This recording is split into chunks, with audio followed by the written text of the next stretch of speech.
अस्सलामुअलैकुम। तो आज की जो हमारी थियरी है वो है अल्बर्ट बंडूरा की। तो ये थियरी जो है आपको ऑल टीचिंग एग्ज़ाम के लिए इम्पॉर्टेंट है। तो चलिए आइए स्टार्ट करते हैं हम। और स्टार्ट करने से पहले एक इम्पॉर्टेंट बात जो कि आपके सीटेट के एग्ज़ाम 20 अगस्त को हैं। तो आई होप आप अपनी प्रिपरेशन अच्छे से जारी रखे होंगे। तो चलिए स्टार्ट करते हैं हम अल्बर्ट बंडूरा थियरी। तो ये थियरी जो है, इस थियरी का जो नाम जो दिया था वो नाम था social learning theory. Social learning theory यानी कि जो बच्चे जो होते हैं वो समाज के थ्रू सीखते हैं। और ऐसा ही कहना किसका था? वाइगॉस्की का भी कहना था। ओके, अब इस थियरी में कुछ इम्पॉर्टेंट टर्म्स हैं। वो इम्पॉर्टेंट टर्म्स जो हैं आपको याद रखने हैं, क्योंकि जब क्वेश्चन पेपर में वो टर्म्स आएंगे तो आपके माइंड में क्लिक होना चाहिए कि बात किसकी हो रही है, कौन सी थियरी की बात हो रही है? अल्बर्ट बंडूरा की।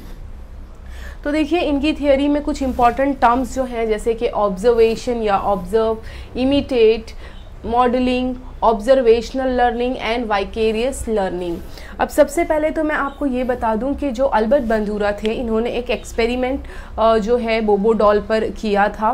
तो उस बोबो डॉल के थ्रू उन्होंने बच्चों में एक एक्सपेरिमेंट किया था कि जो चीज़ वो बोबो डॉल के साथ अल्बर्ट बंडूरा कर रहे थे, वही चीज़ जब बच्चों को वो टॉय दिया गया तो बच्चे भी उन्हीं की क्या कर रहे थे?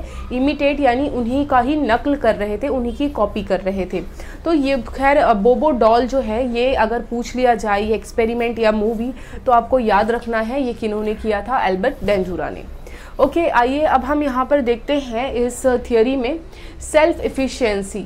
तो सेल्फ एफिशिएंसी को देख सकते हैं, मैंने यहाँ पर दो अलग अलग पार्ट में बताया है। एक जो पहला तरीका है वो है मॉडलिंग एंड दूसरा जो है वो है वाइकेरियस। तो मॉडलिंग क्या है? तो मॉडलिंग के यहाँ पर बंडूरा ने 4 स्टेप बताए हैं। वो 4 स्टेप कौन कौन से हैं? पहला है अटेंशन, सेकंड है रिटेंशन, थर्ड है प्रोडक्शन, रिप्रोडक्शन, रीइंफोर्समेंट। अब आप प्रोडक्शन भी आपको पेपर में मिल सकता है, प्रोडक्शन अगर नहीं दिया है तो आपको रिप्रोडक्शन या फिर रीइंफोर्समेंट देखना है आपको। एंड चौथा जो स्टेप है, उस स्टेप का नाम है मोटिवेशन। अब ये स्टेप को मैं 1 बाय 1 एक्सप्लेन करती हूँ कि जो पहला स्टेप है, जैसे कि बच्चा जो होता है, सबसे पहले वो किसी को अगर वो ऑब्जर्व करता है या कोई मूवी वो देख रहा है तो सबसे पहले वो क्या करेगा? अटेंशन होकर उस चीज़ को देखेगा। अटेंशन यानी देखेगा।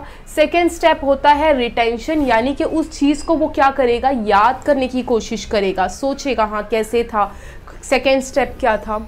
प्रोडक्शन या रिप्रोडक्शन जिसे आप कहें, वो क्या करेगा? उस चीज़ को खुद करेगा यानी हाथ में अगर उसके पेंसिल है, अगर उसने अपने कोई बड़ी सिस्टर को लिखते हुए देखा है तो वो भी पेंसिल लेकर याद करके उसे क्या करेगा? खुद से करने की कोशिश करेगा। और जहाँ पर बच्चा वो चीज़ कर लेता है उसको हम क्या कहते हैं? उसे क्या मिल गई? मोटिवेशन, यानी वो अपने आप में ही क्या हो जाता है? खुश हो जाता है। अब ये तो रहा मॉडलिंग के 4 स्टेप जो कि आपको पेपर में पूछ लिए जाएंगे। ओके, कोई भी तरीके से प्रैक्टिकल क्वेश्चंस पूछकर। अब नेक्स्ट जो आता है वो आता है वाइकेरियस। तो वाइकेरियस में क्या होता है?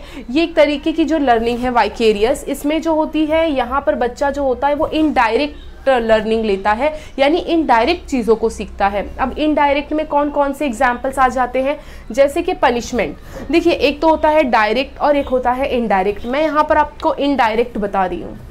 तो इनडायरेक्ट में जैसे कि पनिशमेंट, अगर क्लास में टीचर जो है किसी दूसरे बच्चे को, उसके फ्रेंड को पनिशमेंट दे रही है, क्यों दे रही है? कि उसने होमवर्क कंप्लीट नहीं किया है। तो जो दूसरा बच्चा यानी जो उसका फ्रेंड है या जो बाकी अदर स्टूडेंट है, वो ये देखकर सीख जाएंगे कि अगर हमने भी होमवर्क नहीं किया तो हमें भी क्या मिलने वाली है? पनिशमेंट। तो ये बच्चा कैसे सीख रहा है? ये चीज़ उस पर अप्लाई नहीं हुई है मगर उसके फ्रेंड पर अप्लाई हुई है, तो वो इनडायरेक्ट क्या कर रहा है? इस चीज़ को सीख रहा है कि अगर मैंने भी होमवर्क नहीं किया तो मुझे क्या मिलने वाली है? पनिशमेंट मिलने वाली है। लर्निंग भी हो सकती है इनडायरेक्टली और रीइंफोर्समेंट भी हो सकता है इनडायरेक्ट। तो ये 3 एग्जाम्पल वाइकेरियस लर्निंग के लिए आपको याद रखने हैं।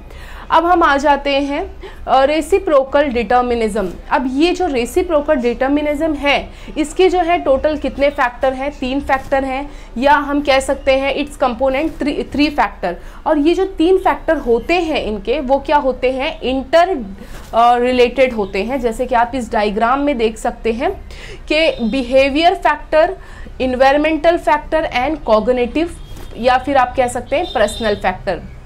जाहिर सी बात है कि अगर बच्चे का क्या है, बिहेवियर अच्छा है, तो हम ये समझ सकते हैं कि बच्चा जिस इन्वायरमेंट से उठकर आया है या जो इन्वायरमेंट उसे मिल रहा है वो भी क्या होगा? बेस्ट होगा। और जब उसे एक अच्छा इन्वायरमेंट, एक अच्छा वातावरण अगर मिल रहा है, तो उसका कॉग्निटिव, उसका मानसिक लेवल, उसका जो पर्सनल फैक्टर, पर्सनल जो होगा, वो भी चीज़ क्या होगी? अच्छी होगी। तो अगर आप हर एस्पेक्ट से देखें तो ये कैसे होते हैं? इंटर रिलेटेड होते हैं। तो ये 3 फैक्टर्स हैं जो किसके हैं? रेसिप्रोकल डिटर्मिनिज्म के। ओके, किसी भी चीज़ को डिटर्मिनिज्म करने के लिए ये 3 फैक्टर जो होते हैं अहम रोल होते हैं। अब देखिए, ये नोट करके एक पॉइंट मैंने मेंशन किया है। He says learning doesn't necessarily need to change in behaviour. अब ही यानी अल्बर्ट बैंडूरा। अल्बर्ट बैंडूरा कहते हैं कि लर्निंग ज़रूरी नहीं है, not necessarily need to change in behaviour, कि लर्निंग आपके बिहेवियर को चेंज करे, ऐसा ज़रूरी नहीं है। हाँ, करता है, लर्निंग जो है हमारे बिहेवियर को चेंज करता है, मगर नेसेसरी नहीं है, ज़रूरी नहीं कि वो आपके बिहेवियर में चेंज ले आए। ऐसा किसने कहा है?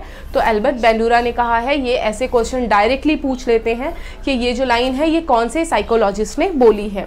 ओके, अब यहाँ पर एक पॉइंट और है, it is bridge gap between cognitive and behaviour theory. अब अगर आप देखेंगे तो बिहेवियर, कॉग्निटिव और बिहेवियर के बीच में जो एक जो ब्रिज की तरह काम करता है, वो कौन होता है? आपका इन्वायरमेंटल फैक्टर।